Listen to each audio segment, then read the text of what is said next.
أعوذ بالله من الشيطان الرجيم. بسم الله الرحمن الرحيم. الرحمن علم القرآن خلق الإنسان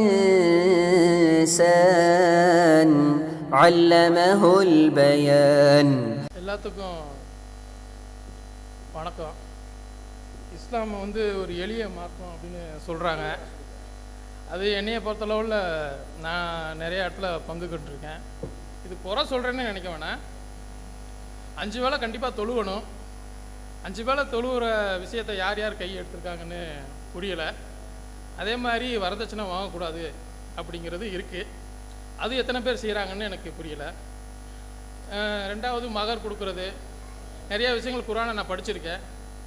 அந்த மாதிரி விஷயத்தில் என்னப்பா நீங்கள் இதெல்லாம் செய்கிறாங்க அப்படின்னா, அவங்க வேறப்பா, அவங்க என்னமோ சொல்கிறாங்க, விரல் ஆட்டுறவங்க. அவங்கள பற்றி கேட்டாங்கன்னா ஒரு வகையான குழப்பத்தை உருவாக்கிடுவாங்க. நீங்கள் அவங்க பேச்செல்லாம் கேட்காதீங்க, என்னப்பாயா அப்படின்னு சொன்னாங்க. இருக்கட்டும், 4 நட்சத்திரம் இல்லைன்னு குரான் சொல்லுது. 4 நட்சத்திரம் மொழி பேதம் அதெல்லாம் கிடையாதுன்னு சொல்லுது.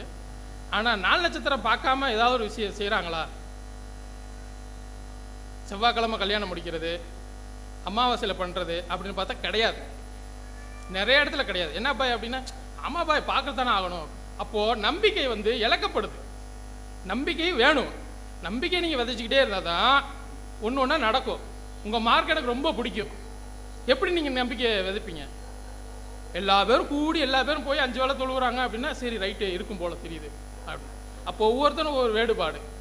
இப்போ 2 இடத்துல போனாங்கன்னா அவங்க தௌஹீத்து, இவங்க வேற. அவங்க பேச்சில் ஏங்க கேட்குறீங்க அப்படின்னு சொல்லாரு.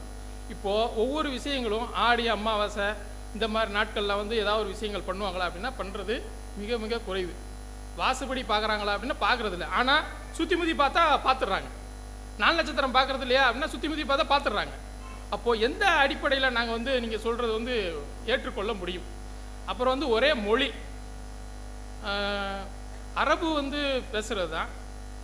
ஆனால் அதுலேயே என்ன சொல்கிறது, 5 வேளை தொழுகும்போது சொல்கிறாங்க. ஆனால் அரபில் சொன்னீங்கன்னா எப்படி தெரியும் எங்களுக்கு? தாய்மொழி தமிழ், அரபில் சொல்கிறது எங்களுக்கு எப்படி புரியும்? அப்போது அடிப்படையே புரியாமல் ஒரு விஷயத்தை நாங்கள் எப்படி எடுத்துக்கிறது? மொழிபேதம் கிடையாது, எல்லா மனுஷனும் ஒன்று தான், எல்லா நாளும் ஒன்று தான், எல்லாம் சரிதான். அப்போது இதில் ஏற்படக்கூடிய விஷயங்கள் மாறுபடுதில்லை. அப்போது அதனால் அது ஒரு கேள்வியாக நான் நினைக்கிறேன். அப்புறம் தமிழில் என்ன சொல்கிறது, வழிபாடுகளில் காலையில் என்ன சொல்கிறது, பாங்கு சொல்கிறது. அந்த பாங்குவை ஏன் தமிழில் சொல்கிறது இல்லை? அதையே மொழி வேற்றுமையாக இருக்குது. அது ஒரு கேள்வியாக இருக்குது. மற்றபடி நமக்கு அனைவரும் சகோதரர்கள். என் பேர் மங்களம் ஜி ரமேஷ். ரொம்ப சிறப்பாக ஐயா ரமேஷ் அவங்க கேள்வி கேட்டாங்க. அவங்க கேள்வி கேட்டாங்கன்னு சொல்லுவதை விட முஸ்லீம்களுக்கு ஒரு பாடம் நடத்தியிருக்கிறாங்க. முஸ்லீம்களுக்கு பல்வேறு விதமான செய்திகளை சொல்லியிருக்கிறாங்கன்னு தான் நம்ம சொல்லணும். இப்போ அவங்க முஸ்லீம்களுக்கு சொன்ன செய்திகள் அது 2வது. அவங்க கேள்வியாக சொன்ன தகவல்கள் என்னன்னு சொன்னால், இஸ்லாம் ஒரு எளிய மார்க்கம், இலகுவான மார்க்கம் என்பதாக நீங்கள் மக்கள் மத்தியில் போதிக்கிறீங்க. ஆனால் நடைமுறையில் அது எளிய மார்க்கமாக இல்லை. 5 வேளை தொழுகணும்னு சொல்கிறீங்க. எத்தனை முஸ்லீம்கள் 5 வேளை தொழுகிறாங்க? தொழுகிறது இல்லையே. அப்போ அது பின்பற்றுவதற்கு சிரமம் தானே. வரதட்சணை வாங்கக்கூடாதுங்கிறீங்க. எவ்வளோ பேர் வரதட்சணை வாங்காமல் இருக்கிறாங்க? இப்போ பல பேர் வாங்குறாங்கன்னா அப்போ அது செயல்பாட்டு அளவில் அது சிரமமாக தானே இருக்குது. அப்போ செய்கிறது இல்லைன்னா அது சிரமம் தானே அப்படின்னு கேட்குறாங்க. இந்த அளவுகோலை நம்ம தப்புன்னு தான் சொல்லுவோம். ஐயா அவங்க இந்த அளவுகோலை அடிப்படையாக கொண்டு மார்க்கத்தில் உள்ள விஷயங்களை நடைமுறைப்படுத்துவது சிரமம்னு அவங்க சொன்னாலும் அது இந்த அளவுகோலை முதலாவதாக தவறு. இப்போ இஸ்லாமிய மார்க்கம் எளிமையான மார்க்கம் என்று நாங்கள் சொல்கிறோம் என்றால், எளிமைனா அதனுடைய பொருள் என்ன? இந்த இஸ்லாமிய மார்க்கத்தில் சொல்லப்பட்டிருக்கிற சட்டங்கள் திட்டங்கள் அனைத்துமே பின்பற்றுவதற்கு எளிதானதாக இருக்கும், அனைவராலும் ஏற்றுக்கொண்டு அதை செயல்படுத்த முடியும், செயல்படுத்துவதற்கு அது சிரமமாக இருக்காது அப்படிங்கிறது அதனுடைய பொருள்.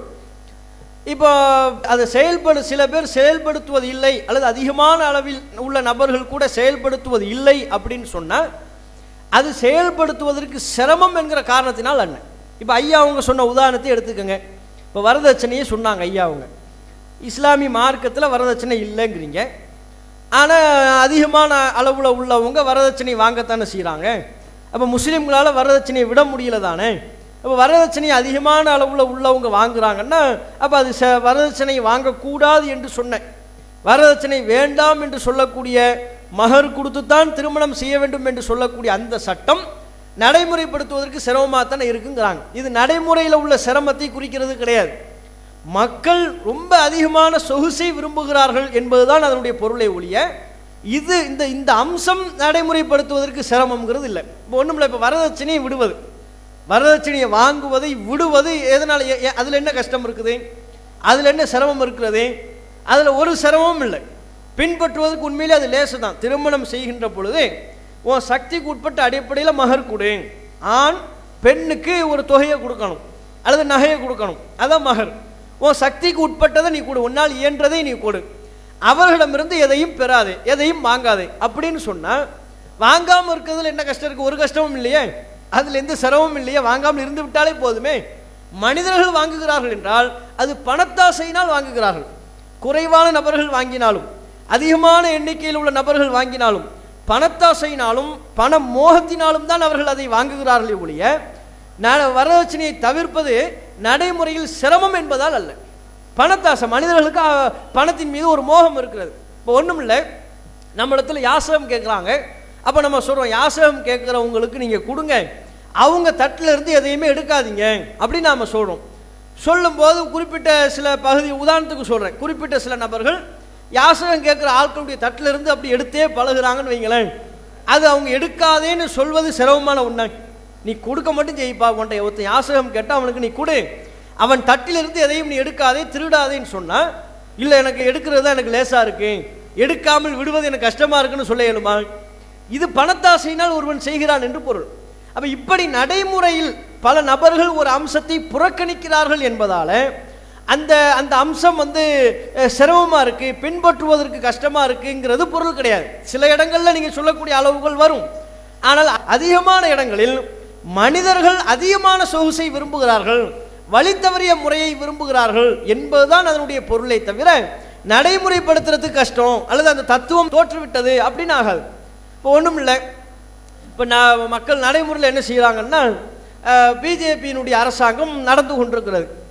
மக்கள் எல்லாரும் அந்த அரசாங்கத்தை விரும்புகிறாங்களான்னு கேட்டால் அதிகமான அளவில் உள்ள மக்கள், குறைவான எந்த விஷயத்திலையும் குறைவான எண்ணிக்கையில் உள்ளவங்க விதிவிலக்காக இருப்பாங்க.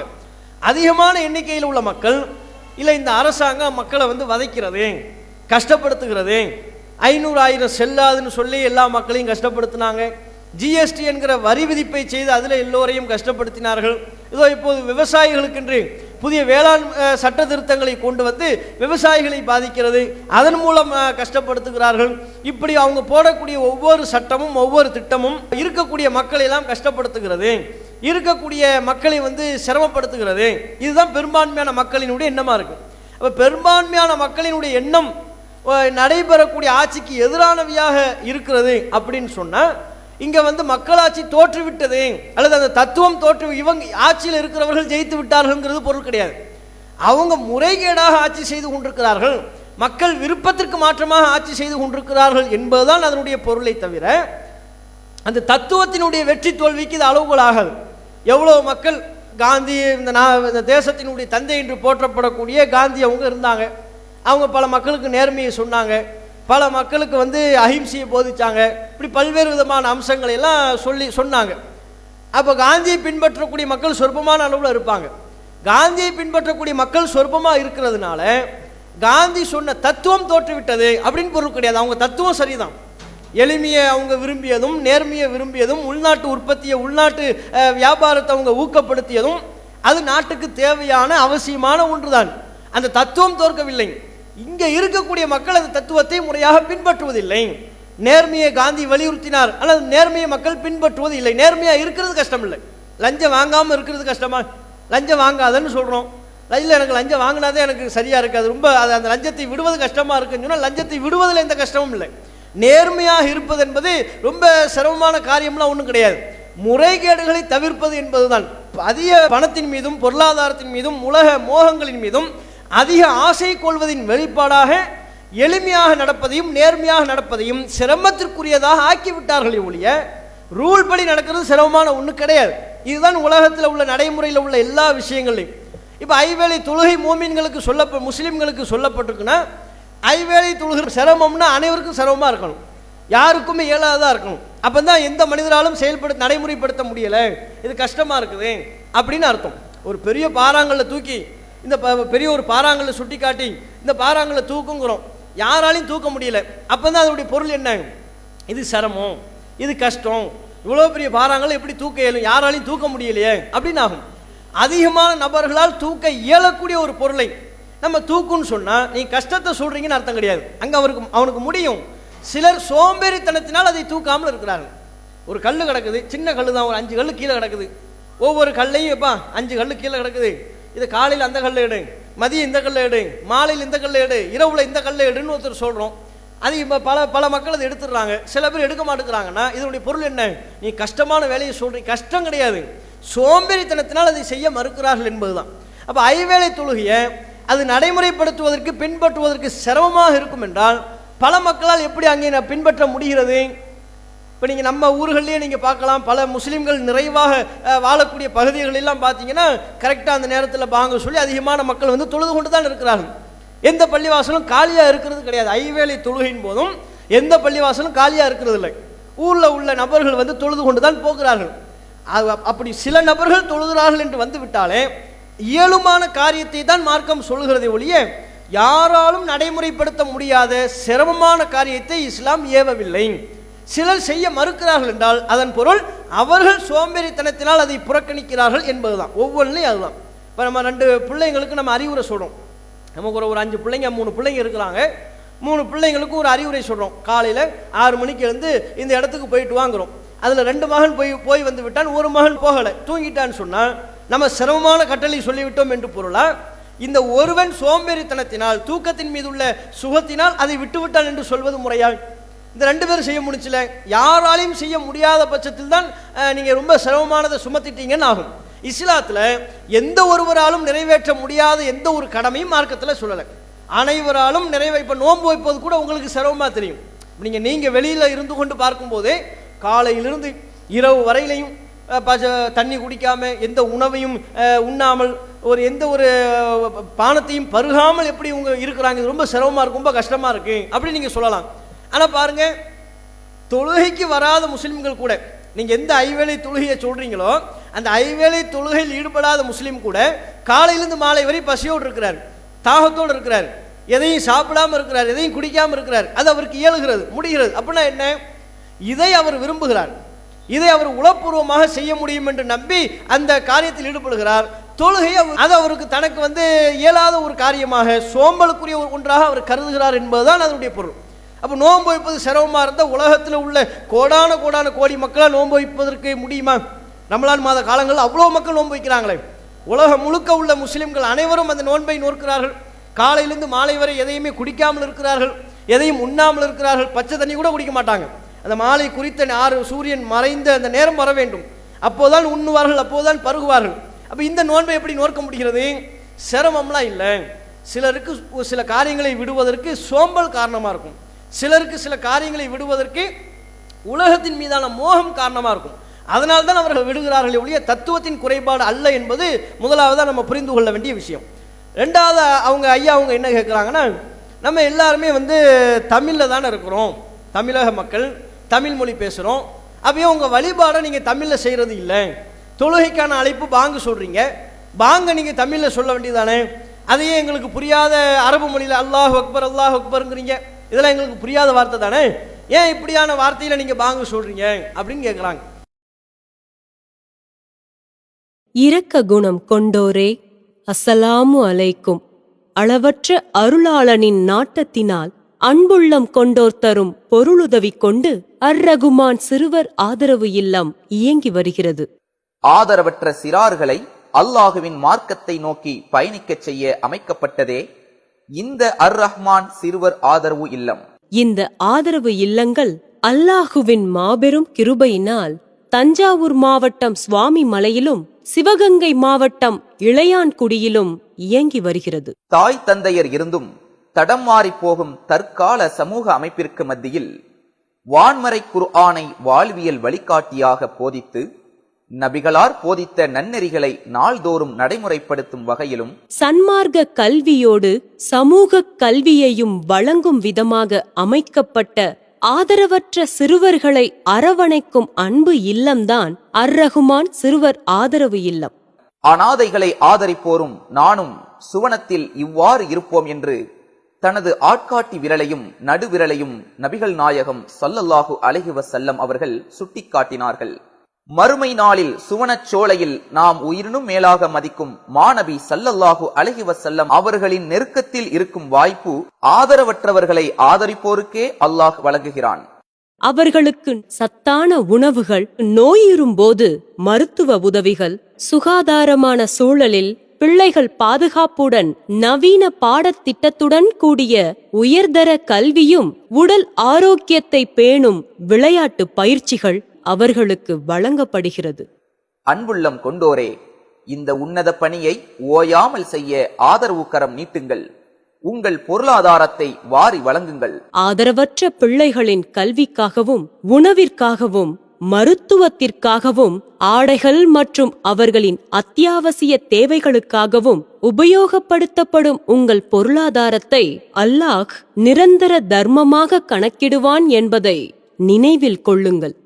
உங்களுடைய ஜகாத் மற்றும் நன்கொடைகளை டிடியாகவோ செக்காகவோ அல்லது மணி ஆர்டராகவோ அனுப்பலாம். டிடி அனுப்புபவர்கள் Tamil Nadu Thowheed Jamath, account number 78274827, Indian bank, IFSC code IDIB 000M016, Mannady branch, Chennai 600001 என்ற பெயரில் எடுத்து அனுப்ப வேண்டிய முகவரி தமிழ்நாடு தௌஹீத் ஜமாஅத் மாநில தலைமையகம், நம்பர் 25, அரண்மனைக்காரன் தெரு, மண்ணடி, சென்னை 1. பாங்கு சொல்வதை பொறுத்தவரையிலையும் இப்போ இஸ்லாமிய மார்க்கத்தில் தமிழில் வழிபாடு அறவே செய்யக்கூடாது அப்படிங்கிறது இல்லை. தாராளமாக அவங்கவுங்க தாய்மொழியில் வழிபாடு செய்யலாம். இப்போ பிரார்த்தனை என்பது ஒரு வணக்கம் தான். பிரார்த்தனை இறைவனத்தில் நாங்கள் பிரார்த்தனை செய்வது, அது ஒரு வணக்கம். அந்த வணக்கத்தை தமிழில் செய்யலாமான்னு தாராளமாக நாங்கள் செய்யலாம். இறைவனத்தில் நாங்கள் கேட்குற பிரார்த்தனைகளை, இறைவா என்னுடைய நோய்களை நீக்கிவிடேன், இறைவா எனக்கு வியாபாரத்தில் லாபத்தை ஏற்படுத்து, இப்படி நான் எதை இறைவனத்தில் பிரார்த்தனையாக கேட்க விரும்புகிறேனோ அதனை என்னுடைய ஒவ்வொருவரும் அவங்கவுங்க தாய்மொழியில் கேட்கலாம். எனக்கு தமிழ் தான் தாய்மொழி என்றால் நான் தமிழ் மொழியில் நான் கேட்கலாம். ஒருவருக்கு மலையாளம் தான் தாய்மொழி என்றால் அவர் மலையாளத்தில் கேட்பார். இப்படி எந்த மொழி அவருடைய தாய்மொழியோ அந்த மொழியிலேயே இறைவனை அவர் வணங்கலாம். இப்படி பல வணக்க வழிபாடுகள் அவருடைய தாய்மொழியிலேயே அந்த வணக்க வழிபாட்டை செய்வதற்கு இஸ்லாத்தில் அனுமதி இருக்கிறது. சில காரியங்கள் சகோதரர் அவங்க குறிப்பிட்ட மாதிரி உள்ள சில காரியங்கள் யூனிஃபார்மாக உலகம் முழுக்க யூனிஃபார்மாக இருக்க வேண்டும் என்பதற்காக வேண்டி குறிப்பிட்ட ஒரு மொழியில் அது இருக்க வேண்டும் என்று அடையாளப்படுத்தப்படுகிறது. அப்படி அடையாளப்படுத்தப்படுவது ஒரு யூனிஃபார்முக்காகத்தானே தவிர அந்த மொழி சிறப்புக்குரியது என்பதற்காக வேண்டி அல்ல. இப்போ அரபு மொழியில் பாங்கு அரபு மொழியில் இருக்குன்னா அரபு மொழி தான் சிறந்த மொழி, அரபு மொழி தான் உயர்ந்த மொழி, மற்ற மொழிகள்லாம் மட்டமானது, அந்த அர்த்தத்தில் கிடையாது. சொல்லப்போனால் முகமது நபிகள் அவர்கள் அவங்க அரபு மொழி தான் அவங்க தாய்மொழி. அப்படி இருந்தும் அரபு மொழி பேசக்கூடிய மக்களுக்கு சொன்னாங்க, லா ஃபதுல் அரபியின் அலா அஜமியின், அரபு மொழி பேசுபவருக்கு அரபு மொழி பேசாத எந்த ஒருவரை விடவும் சிறப்பு கிடையாதுன்ட்டாங்க. மொழி அடிப்படையெல்லாம் சிறப்பு இல்லை. நான் அரபு மொழி பேசுகிறேன் என்பதால் அரபு மொழி பேசாத மற்றவர்களை விட நான் சிறப்புக்குரியவன், நான் உயர்ந்தவன் என்பது கிடையாது. நீங்கள்லாம் அரபு மொழி பேசவில்லை என்பதால் அரபு மொழி பேசாத மக்கள் தாழ்ந்தவர்கள், மட்டமானவர்கள் என்பது கிடையாது என்று நபிகள் நாயகம் பகிரங்க அறிவிப்பு செய்தார்கள். எல்லா மக்களையும் ஒன்று திரட்டி பல மொழி பேசக்கூடிய மக்களை வைத்துவிட்டு அரபு மொழியில் வெறி பிடித்த மக்களும் அந்த சபையில் இருக்கவே நபிகள் நாயகம் அவர்கள் சொன்னார்கள், அரபு மொழி பேசுபவருக்கு அரபு மொழி பேசாத மக்களை விட எந்த சிறப்பும் இல்லை. மொழி அடிப்படையில் ஏற்றத்தாழ்வு கற்பிக்க கூடாது. ஒரு இந்த மொழி சிறப்புக்குரியது, இந்த மொழி சிறப்பு இல்லாததெல்லாம் சொல்லக்கூடாதுன்ட்டாங்க. ஏன்னா சிறப்பு என்பது எதை கொண்டுட்டாங்க? குர்ஆன் சொல்கிறது, இன்ன அக்ரமக்கும் இந்தல்லாஹி அத்துகாக்கும், உங்கள் இறைவனிடத்தில் சிறப்புக்குரியவர் யார் என்றால் இறைவனை யார் அஞ்சி நடக்கிறார், அதை வைத்துதான் சிறப்பு. இறைவனை யார் பயப்படுறா, யார் நேர்மையா நடக்கிறா, யார் உண்மையை பேசுறா, யார் மக்களுக்கு பாதிப்பு இல்லாமல் நடந்து கொள்கிறார், இதை வைத்துதான் இறைவனிடத்தில் ஒருவர் சிறப்பு பெற முடியுமே தவிர மொழியை வைத்து இறைவனிடத்தில் சிறப்பு பெற முடியாது என்று குர்ஆன் அறிவித்து விட்டது. அப்படி இருக்கும்போது பாங்கு சொல்வதற்காக வேண்டி தொழுகைக்கான அழைப்பாக ஒரு மொழி குறிப்பிடப்படுகிறது என்றால் அது ஒரு அடையாளத்துக்காக, யூனிஃபார்மாக இருப்பதற்காக வேண்டி ஒரு மொழி குறிப்பிடப்படுகிறது. அது யூனிஃபார்முக்காக, அதுக்காகத்தானே ஒழிய அந்த மொழி சிறப்புங்கிறதுனால இல்லை. இப்போ நம்ம நாட்டினுடைய தேசிய கீதம் என்று சொல்வார்கள். நம்ம நாட்டினுடைய தேசிய கீதம் எந்த மொழியில் ஏற்றப்பட்டிருக்கிறது? வங்காள மொழியில் ஏற்றப்பட்டிருக்கிறது. இப்போ நம்ம நாட்டில் பல மொழி பேசக்கூடிய மக்கள் இருக்கிறாங்க. இந்திய நாட்டில் உள்ள பல்வேறு தனி சிறப்புகளில் ஒரு சிறப்பு என்ன? பல மொழி பேசக்கூடிய மக்கள் இங்கே கலந்து வாழ்கிறார்கள் என்பது இந்த நாட்டுக்குள்ள ஒரு தனி சிறப்பு. அப்போ ஹிந்தி பேசுகிறவங்க இருக்கிறாங்க, தமிழ் பேசுகிறவங்க இருக்கிறாங்க, உருது பேசுகிறவங்க இருக்கிறாங்க, மலையாளம் பேசுகிறவங்க இருக்கிறாங்க, வங்காளம் பேசுகிறவங்களும் இருக்கிறாங்க. இப்படி பல மொழி பேசக்கூடிய மக்கள் இருந்தும் கூட குறிப்பிட்ட ஒரு மொழி தேர்வு செய்யப்படுகிறது என்றால் அது எதுக்காக வேண்டி தேர்வு செய்யப்படுகிறது? தேசிய கீதம் எல்லா மொழியிலையுமே தேசிய கீதம் பாடப்படுகிறது. தமிழில் ஒரு தேசிய கீதம், மலையாளத்தில் ஒரு தேசிய கீதம், உருதுல ஒரு தேசிய கீதம், இப்படி எல்லா இந்தியாவில் என்னென்ன மொழிகள்லாம் இருக்கோ எல்லா மொழியிலையும் தேசிய கீதம் பாடப்படுதா? அப்படி கிடையாது. ஒரு மொழி தான், வங்காள மொழியில் மட்டும்தான் தேசிய கீதம் பாடப்படுகிறது. அப்போ வங்காள மொழியில் பாடப்படுகிறது என்றால் அதனை இயற்றியவர் வங்காள மொழியில் இயற்றினார். அது ஒரு நாட்டின் ஒற்றுமைக்காக வேண்டி, அந்த நாட்டினுடைய கருத்தொற்றுமைக்காக நாங்கள்லாம் ஒன்றுபட்டு இருக்கிறோம் என்ற ஒரு யூனிஃபார்முக்காக அது ஏற்படுத்தப்பட்ட ஒன்றே தவிர வங்காள மொழி தான் சிறந்தது, மற்ற மொழிகள்லாம் மட்டமானது என்பதற்காக வேண்டி ஏற்படுத்தப்பட்ட ஒன்றால் அப்படி கிடையாது. அது அப்படி வங்காள மொழியில் கொடுக்கும்போது நம்ம நாட்டில் உள்ள எல்லாரும் ஏற்றுக்கிட்டோம். சரி, ஏதாவது ஒரு மொழியில் தான் இருக்கணும், யூனிஃபார்மாகவும் இருக்கணும். யூனிஃபார்மாக இருக்கணும்னா ஏதாவது ஒரு மொழியில் தான் இருக்கணும். அந்த மொழியாக வங்காள மொழியை நாங்கள் ஏற்றுக்கொள்கிறோம் என்று நம்ம முன்னோர்கள் ஏற்றுக்கொண்டு விட்டார்கள். அப்போ இந்திய தேசிய கீதம் வங்காள மொழியில் இருக்குங்கிறதுனால அது என்ன ஒரு மொழியில் சொல்கிறீங்க? நீங்கள் எல்லா மொழியிலையும் தேசிய கீதத்தை ஏற்றுங்க, தமிழ் மொழியிலையும் ஏற்றுங்க, ஆங்கிலத்திலையும் ஏற்றுங்க, ஹிந்திலையும் ஏற்றுங்கன்னு சொல்லி எல்லா மொழியிலையும் ஏற்றுங்கன்னு சொன்னால் அது தேசிய கீதமாக இருக்காது. எந்த நோக்கத்திற்காக வேண்டி தேசிய கீதம் உருவாக்கப்படுகிறதோ, நாம் அனைவர்களும் இந்தியர்கள் ஒரு நாட்டை நேசிக்கிற மக்கள், ஒரு நாட்டை வாழக்கூடிய மக்கள் என்பதற்காக ஒரு நோக்கத்திற்காக வேண்டி உருவாக்கப்படுதா இல்லையா? அந்த நோக்கம் குறிப்பிட்ட ஒரு அடையாளத்தை முன்னிறுத்தி செய்யப்படுகின்ற பொழுதுதான் அந்த நோக்கம் நிறைவேறும். பல மொழியில் இருக்கும்போது அந்த நோக்கம் நிறைவேறாது. இப்போ திடீர்னு அந்த தேசிய கீதம் பாடப்படும், நம்ம விளங்கிக் கொள்வோம், நம்ம நாட்டின் தேசிய கீதம் பாடப்படுகிறது என்று. வெவ்வேறு யூனிஃபார்மாக இல்லாமல் அவங்க இஷ்டத்துக்கு சொல்லலாம், அவங்கவுங்க மொழியில் சொல்லலாம்னா அந்த மொழி பேசுகிறவங்களுக்கு மட்டும்தான் தெரியும்.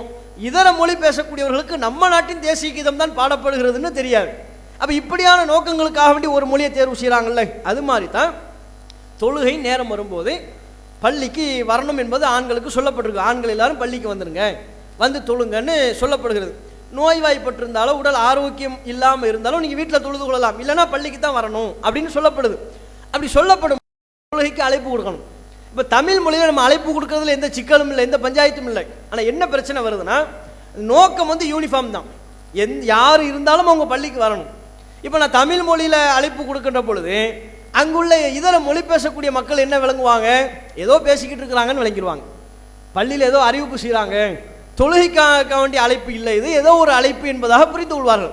அப்படி யாரும் புரிந்து கொள்ளக்கூடாது என்கிற ஒரு அடிப்படையில் யார் எந்த மொழி பேசுபவர்கள் இருந்தாலும் உலகத்தின் எந்த மூலைக்கு சென்றாலும் அவர் தொழுகையின் அழைப்பை புரிந்து கொள்ள வேண்டும். அந்த அழைப்பை புரிந்து கொண்டு அருகாமையில் உள்ள பள்ளிக்கு சென்று இறைவனை வணங்கிவிட வேண்டும். அதற்காக ஏற்படுத்தப்பட்ட ஒன்றுதான் அரபு மொழியில் தொழுகையின் அழைப்பை சொல்வது.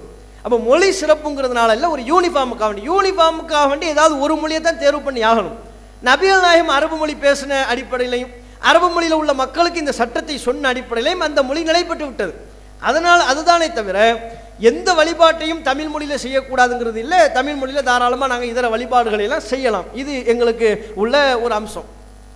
அடுத்ததாக ஐயா அவங்க என்ன சொல்கிறாங்கன்னா, இப்போ நீங்கள் 4 நட்சத்திரம் இதெல்லாம் இல்லைங்கிறீங்க, ஆனால் எந்த முஸ்லீம்கள் பார்க்காம இருக்கிறீங்க? ஏதாவது 4 நட்சத்திரம் பார்க்காமலையா நீங்கள் நல்ல நாள் கெட்ட நாள் இல்லைங்கிறீங்க, 4 நட்சத்திரம் இல்லைங்கிறீங்க, அப்படின்னா நீங்கள் செவ்வாய்க்கிழமை கல்யாணம் பண்ணுறீங்க, எந்த முஸ்லீமாவது செவ்வாய்க்கிழமை கல்யாணம் பண்ணுறீங்களா அப்படின்னு கேட்குறாங்க. இது நீங்கள் முஸ்லீம்கள்ட்ட நீங்கள் கேட்க வேண்டிய கேள்வி. உண்மையிலே என்ன சொல்கிறோம், இந்த கேள்வியை நாங்கள் வரவேற்கிறோம். ஏன், ஒரு முஸ்லீம் எதை நம்ப வேண்டும் என்றால் இஸ்லாமிய மார்க்கம் எதை சொல்கிறதோ அதைத்தான் நம்பணும். முகமது நபிகள் எதை போதிக்கிறார்களோ அதைத்தான் நம்பணும். அந்த நம்பிக்கையின்படி தான் செயல்பட வேண்டும், அதுக்கு மாத்தமாக செயல்படக்கூடாது. இஸ்லாமிய மார்க்கத்தின்படி முகமது நபிகள் அவர்களின் வழிகாட்டுதலின்படி நல்ல நாள் கெட்ட நாள்ங்கிறதுலாம் இல்லை, 4 நட்சத்திரங்கிறதெல்லாம் கிடையாது, ஜோசியம் கிடையாது. இப்படி ஒருவருக்கு மறைவில் என்ன நடக்கும் என்பதை இறைவன் ஒருவன் தான் அறிய முடியுமே தவிர இறைவன் அல்லாத மற்ற மனிதர்கள் அறிய முடியாது. இப்படி தான் எங்களுக்கு சொல்லப்பட்டிருக்கிறது. அப்படி சொல்லப்பட்டிருக்கும் போது முஸ்லீம்களே இதை என்ன செய்கிறாங்க, இதை மீறுகிறார்கள். அவங்க சொன்ன மாதிரி தான் பல முஸ்லீம்கள் நல்ல நாள் கெட்ட நாள் பார்க்குறாங்க. அவங்க திருமணத்தில் பார்க்குறாங்க. நீங்கள் பார்த்தீங்கன்னு வைங்க, திருமணத்துக்கு பத்திரிக்கை அடிப்பாங்க. 10 காலை திருமணம் வந்து எப்போ நடக்கும், பெரியோர்கள் நிச்சயித்தபடி நிகழும் ஹிஜ்ரினா அந்த அரபு கணக்குப்படி உள்ள ஆண்டு, அந்த ஆண்டை குறிப்பிட்டு காலை 10:30 நண்பகல் 12 மணிக்குள் முபாரக்கான வேளையில் அப்படின்னு ஒரு வார்த்தையை சேர்த்துருவாரு.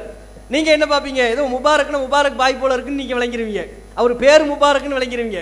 அதுக்கு பொருள் என்ன அர்த்தம், நல்ல நேரம்னு அர்த்தம். 10:30 மணியிலிருந்து 12 மணிக்குள் நல்ல நேரம், இறைவனின் அருள் இறங்குகிற இந்த நேரத்திற்குள்ளாக நாங்கள் திருமணத்தை நடத்த இருக்கிறோம், இப்படி தான் சொல்கிறாங்க. இது தப்பு. இது இந்த மூட நம்பிக்கை, இந்த நல்ல நேரம் கெட்ட நேரம் ஜோசியம் பார்க்கறதுங்கிறது பிற மதங்களில் எப்படியோ இஸ்லாமிய மார்க்கத்தை பொறுத்தவரையிலையும் கடுமையாக கண்டிக்கப்படுகிறது. இப்படி ஒரு நம்பிக்கை ஒருத்தர் நம்புறான்னு வைங்க, அவன் இறைவனினுடைய அறிவை குறை காணுகிறான் என்று பொருள். இது நல்ல நேரம் இது கெட்ட நேரம்னா இறைவனுக்கு இவன் கற்றுக் கொடுக்குறான். ஏன் இறைவன் கேட்குறான், நான் எல்லாத்தையும் சமமாக தான் நான் வச்சிருக்கிறேன், காலம் என்பது சமமானது, நேரம் என்பது சமமானது, இந்த காலத்தையும் நேரத்தையும் நான் இயக்கி கொண்டிருக்கிறேன், நான் நிர்வகித்து கொண்டிருக்கிறேன். அப்படி இயக்கும்போது ஒருவருக்கு நல்லதாக இருக்கும், இன்னொருவருக்கு கெட்டதாக இருக்கும். எல்லா நேரமும் எல்லோருக்கும் நன்மையை தந்து விடாது, எல்லா நேரமும் எல்லோருக்கும் கெட்டதை தந்து விடாது. ஒருவருக்கு அந்த நேரத்தில் குழந்தை பிறக்கும், அவருக்கு நல்ல விஷயம். இன்னொருவருக்கு ஒரு குழந்தை இறக்கும், அவருக்கு அது துக்கமான விஷயம். ரெண்டும் நடந்த நேரம் ஒரு நேரமாக இருக்கும். அப்படி இருக்கின்ற பொழுது எப்படி அந்த நேரத்தில் நல்ல நேரம் என்றோ கெட்ட நேரம் என்றோ எப்படி தீர்மானிப்பாய்? ஒருவருக்கு வியாபாரத்தில் லாபம் கிடைக்கும், இன்னொருவருக்கு வியாபாரத்தில் நஷ்டம் கிடைக்கும், ரெண்டும் ஒரே நேரமாக இருக்கும். அதை வைத்துக்கொண்டு எப்படி இதை நல்ல நேரம் என்றோ கெட்ட நேரம் என்றோ தீர்மானிப்பாய்? நல்லது கெட்டது கலந்து நடக்கக்கூடியவைகளாகத்தான் இறைவன் இந்த காலத்தை அமைத்திருக்கிறான். அப்படி இருக்கும்போது இதெல்லாம் நல்ல நேரம், இதெல்லாம் கெட்ட நேரம் என்று நீ சொன்னால், யார் அப்படி முஸ்லிம்களில் ஒருவர் சொல்வாரோ அவர் இறைவனுக்கே பாடம் நடத்துகிறார், இறைவனுக்கே அவன் சொல்லித்தர வேண்டிய மார்க்க வழிமுறைகளை அவனுக்கே கற்றுக் கொடுக்கிறார் என்கிற அளவிற்கு கண்டிக்கப்பட்ட ஒரு அம்சம். அதை முஸ்லிம்கள் செய்கிறாங்க. இது தவறு, மிகப்பெரிய தவறு, இஸ்லாத்தை விட்டே வெளியேற்றக்கூடிய தவறு. யாரெல்லாம் நல்ல நேரம் கெட்ட நேரம் பார்க்கிறாங்களோ, யாரெல்லாம் ஜோசியம் பார்க்கிறார்களோ, யாரெல்லாம் 4 நட்சத்திரம் பார்க்கிறார்களோ, அவர்களெல்லாம் சாதாரண தவறை செய்யவில்லை. இஸ்லாத்தில் இருந்து கொண்டு இந்த காரியத்தை யார் செய்கிறார்களோ அவர்கள் இந்த மார்க்கத்தை விட்டே வெளியேற்றக்கூடிய மிகப்பெரிய பாவத்தை செய்கிறார்கள். நபிகள் நாயகம் அவங்க சொல்றாங்க, எவர் ஒருவர் ஜோசியக்காரன் இருக்கிறான்ல, குறி சொல்றான்ல, அவனிடத்துல போய் அவன் சொல்லக்கூடிய ஜோசியத்தை குறியை நம்பி விடுகிறாரோ, ஃபக்கது கஃபர பிமா உன்சில அலா முஹம்மத், இறைவனின் தூதராகிய முஹம்மது ஆகிய என் மீது அருளப்பட்ட வேதத்தை அவர் மறுத்து விட்டார் என்று நபிகள் நாயகம் கண்டிக்கிறாங்க. நீ ஜோசியக்காரன்ட்ட போய் அவன் சொன்னதை உண்மைன்னு நம்பி விட்டால் என்னை நீ மறுத்து விட்டாய், நான் சொல்லக்கூடிய வேதத்தை நீ மறுத்து விட்டாய், நான் சொல்லக்கூடிய மார்க்கத்தை வழிமுறையை நீ புறக்கணித்து விட்டாய் என்று நபிகள் நாயகம் அவங்க டிக்ளேர் பண்றாங்க. அப்படி வன்மையா சொல்லப்பட்ட ஒன்றை போய் முஸ்லிம்கள் சாதாரணமாக நினைக்கலாமா? அப்படி நினைக்கிறாங்க. நல்ல நேரம் பார்க்குறாங்க, கெட்ட நேரம் பார்க்குறாங்க, சகுனம் பார்க்குறாங்க. வெளியே போகும்போது சகுனம் பார்க்குறது என்ன, பூனை குறுக்க வந்துருச்சுன்னா போதும், உடனே பாய் உள்ளே போயிடுவார். பூனை குறுக்க வந்துருச்சு, காரியம் உருப்படாது, பூனை சொல்லிச்சா? பூனை குறுக்க வந்தால் அந்த காரியம் உருப்படாதுன்னு பூனையாக சொல்லிச்சு.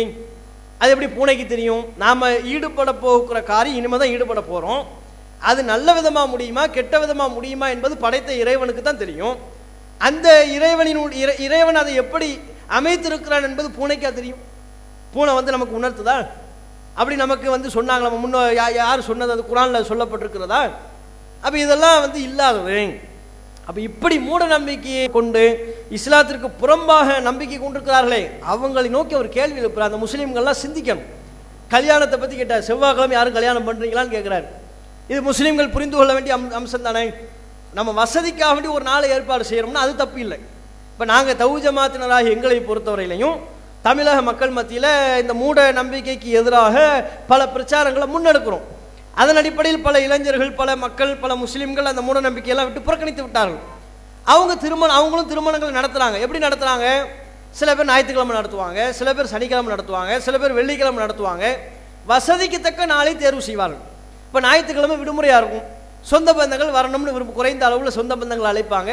அந்த சொந்த பந்தங்கள் கலந்து கொள்ள வேண்டும் என்று விரும்பக்கூடியவங்க விடுமுறைனால தேர்வு செய்வாங்க. இரவு நேரத்தை சில பேர் என்ன செய்வாங்க, நம்ம வெள்ளிக்கிழமை இரவுல நடத்துவோம், அது சிலருக்கு வசதியாக இருக்கும், வெள்ளிக்கிழமை நடத்துகிறாங்க. இப்படி மாறி மாறி பல நாட்களில் கலந்து நடத்தக்கூடிய ஒரு நடைமுறை முஸ்லீம் இடத்துல உருவாகி விட்டது. இருந்தாலும் நீங்கள் குறிப்பிடக்கூடிய அளவில் சில சகோதரர்கள் இருக்கத்தான் செய்கிறாங்க, சில முஸ்லீம்கள் இருக்கிறாங்க. அவங்களுக்கு உங்கள் கேள்வியின் மூலமாக, உங்கள் கேள்வியின் மூலமாக வேணும் அவர்கள் தங்களை திருத்திக் கொள்ள வேண்டும் என்று நாங்கள் ஆசைப்படுகிறோம். அதுதான் உங்களுக்கு நாங்கள் சொல்லிக் கொள்ளக்கூடிய பதில்.